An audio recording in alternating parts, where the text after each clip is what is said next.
pensado en un tema navideño, como nos pidió el pastor Fede, y me encantan los temas navideños, cantar las canciones navideñas, y me remonta un poco a la época de mi niñez, en donde cantábamos estas canciones: tú dejaste tu trono y corona por mí. Piense en la letra, qué letra que impresiona. Tú dejaste tu trono, tu gloria por mí. Y otras canciones así que nos recuerdan.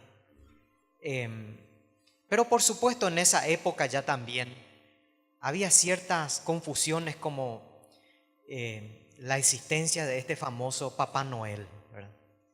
Y para nosotros eso no es un simple personaje, hermanos. Pero nosotros como cristianos no debemos idolatrar eso, es más comercial que eso.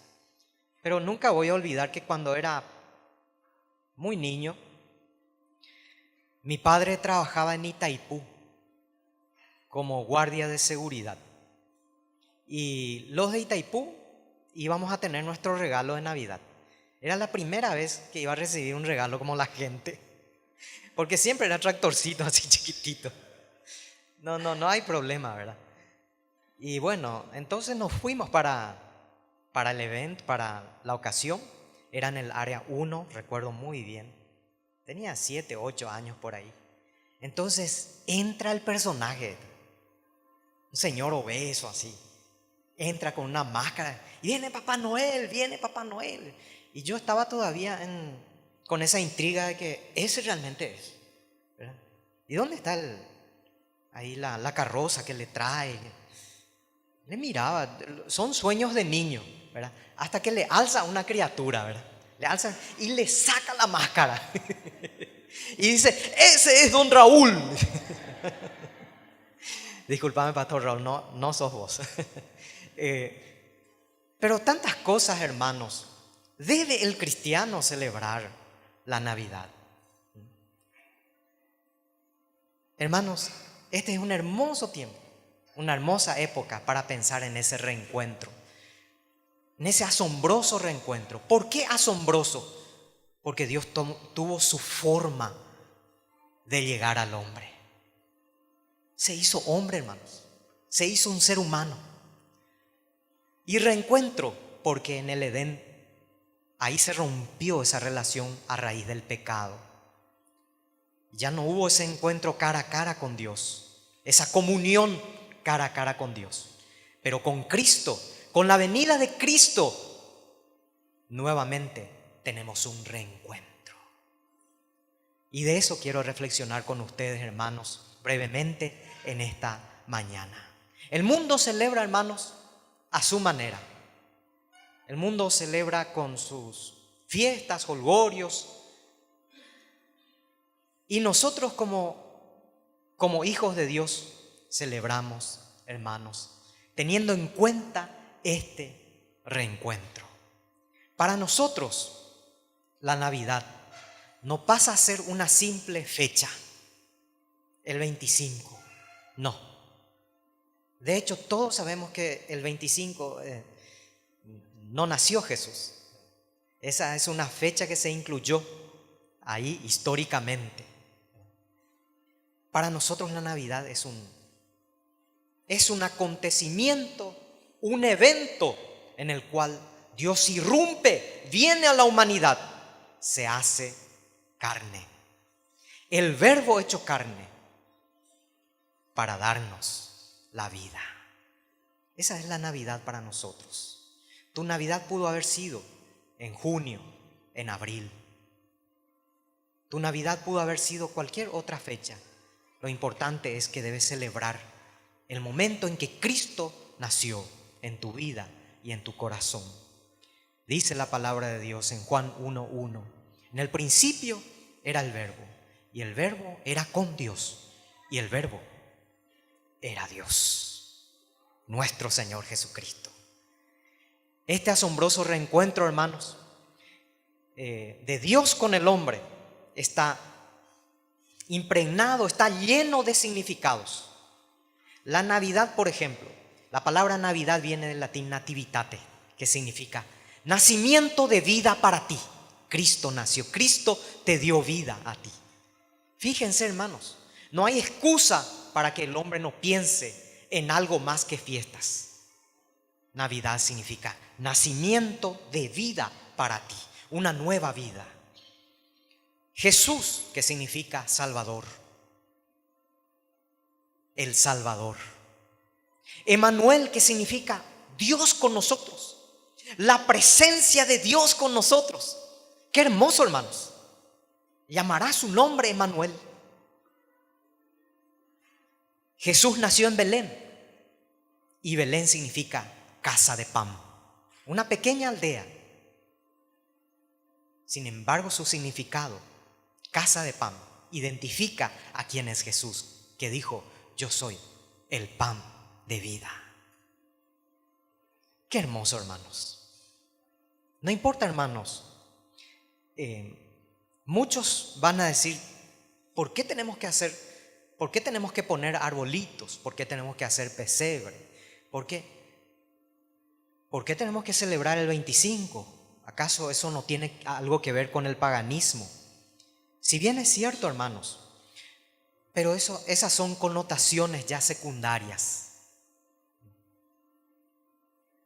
En ese caso, hermanos, el mes de julio, el mes de julio fue instituido por los romanos para celebrarle a Julio César, uno de los mayores guerreros romanos. Y para recordarle a él, se estableció julio. Entonces los que nacieron en julio no existen.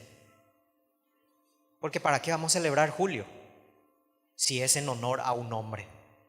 No, nosotros no vivimos el mes de julio para un hombre, vivimos para Dios.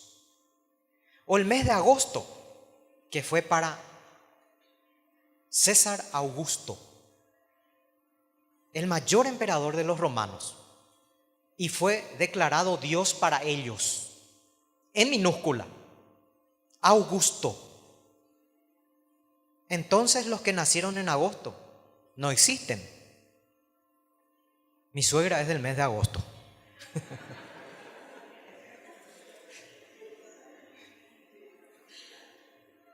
Ella existe, hermano. Está acá, hermanos, vive y la amo. En serio, hermano. Claudia, hazle llegar este saludo a mi suegra. Hermanos, vivimos el día tras día pensando y creyendo que Cristo está con nosotros. No nos limitamos a las cuestiones humanas. No idolatramos seres humanos. Veamos un poquito este asombroso reencuentro y notemos por qué decimos que es un asombroso reencuentro. En primer lugar, porque el Verbo hecho carne habitó entre nosotros. Nos dice la palabra de Dios en Juan 1:14, y aquel Verbo fue hecho carne y habitó entre nosotros. La palabra habitar significa hizo tiendas, hizo casa entre nosotros. Jesús no fue un ángel ni algún enviado especial, no fue un extraterrestre, aunque Dios pudo haber hecho para que su Hijo no sufriera tal crueldad en la cruz. Pero fue Dios mismo que se encargó de venir a este mundo. Fue Él. Y el Verbo se hizo carne y habitó entre nosotros, hizo casa entre nosotros, estuvo entre nosotros. Eso significa que Jesús sabe lo que hay bajo el techo.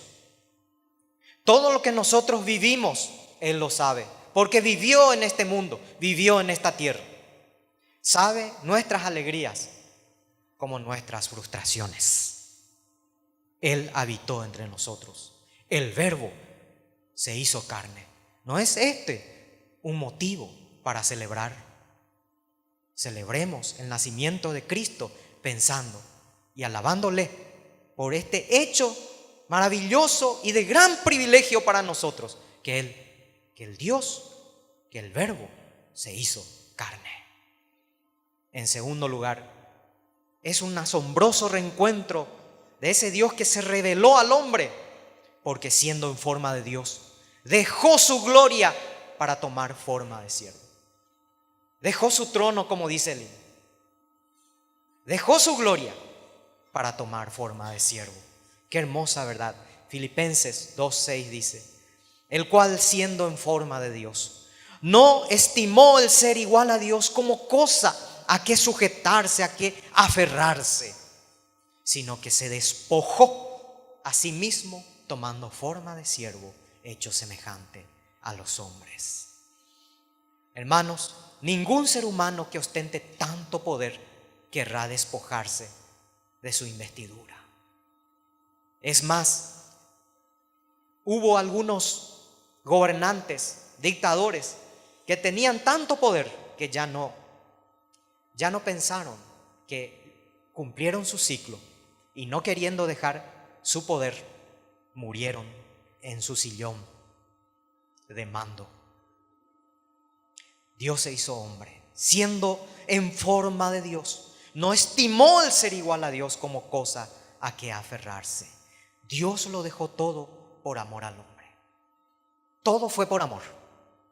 Todo fue por amor.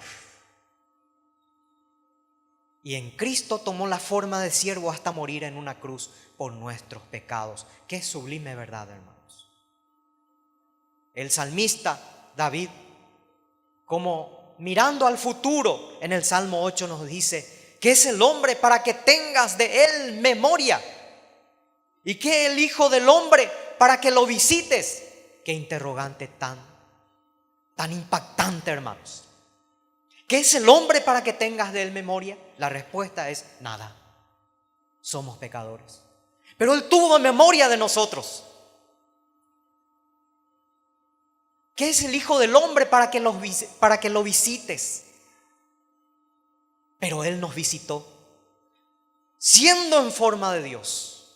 Siendo en forma de Dios. No estimó el ser igual a Dios, sino que dejó su trono para estar entre nosotros.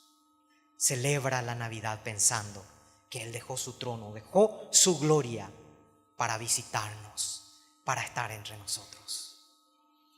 Y por último, finalmente,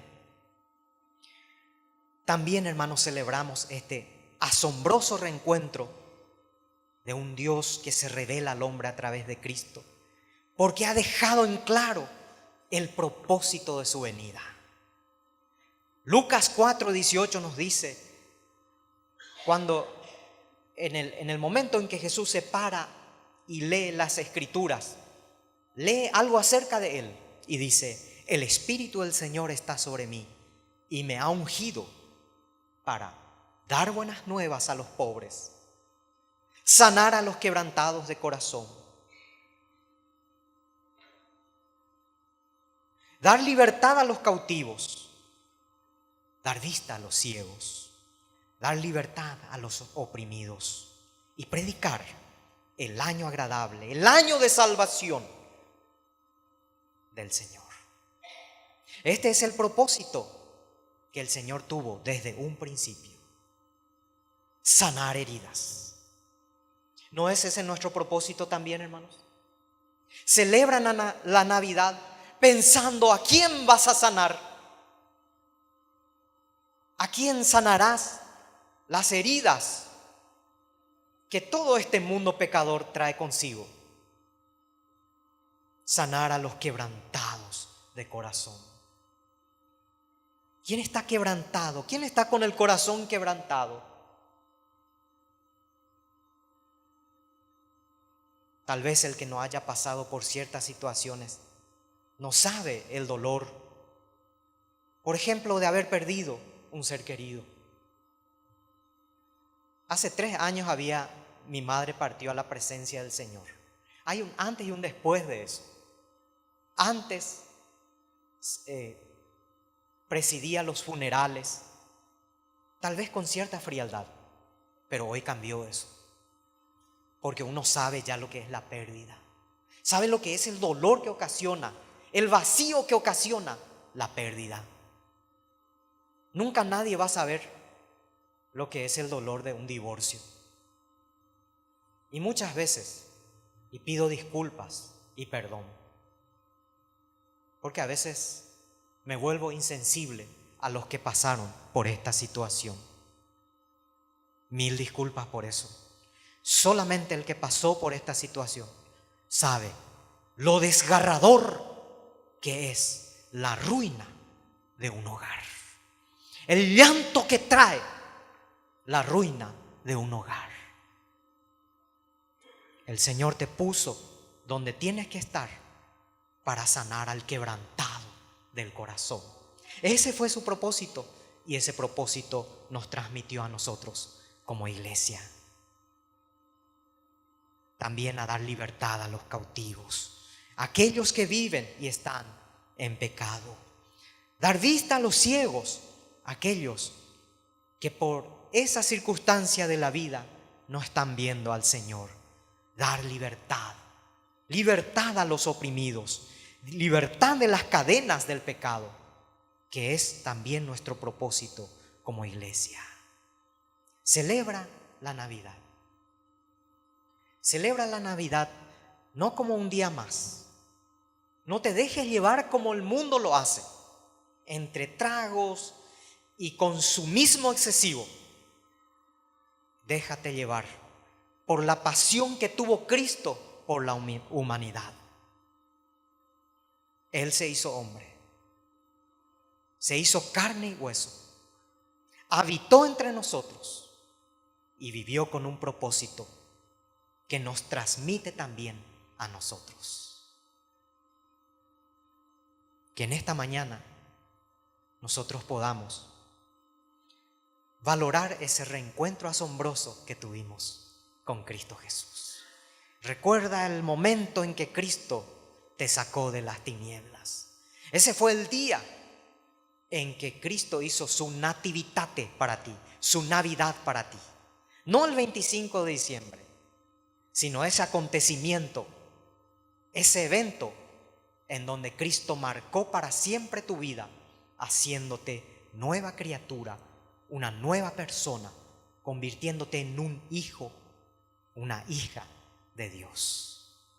Ten en cuenta en esta revelación divina, en el Verbo hecho carne, que Dios te dio un propósito. Vives para Él con un propósito, y este propósito es llevar las buenas nuevas, sanar a los quebrantados de corazón, dar libertad a los cautivos, predicar el año agradable, el año de salvación del Señor. Hoy es tu oportunidad nuevamente para reencauzar tu vida y celebrar este tiempo dando testimonio de ese asombroso reencuentro que históricamente alguna vez tuvo lugar en Belén, pero que hoy, ya 2000 años atrás, tuvo lugar en tu corazón. En lo espiritual es posible hablar también de un tiempo que lo cambió todo y lo cambia todo. Y pregunto, ¿has tenido esa experiencia? Espiritualmente poder decir, yo viví un antes y un después de haber tenido un encuentro con Dios.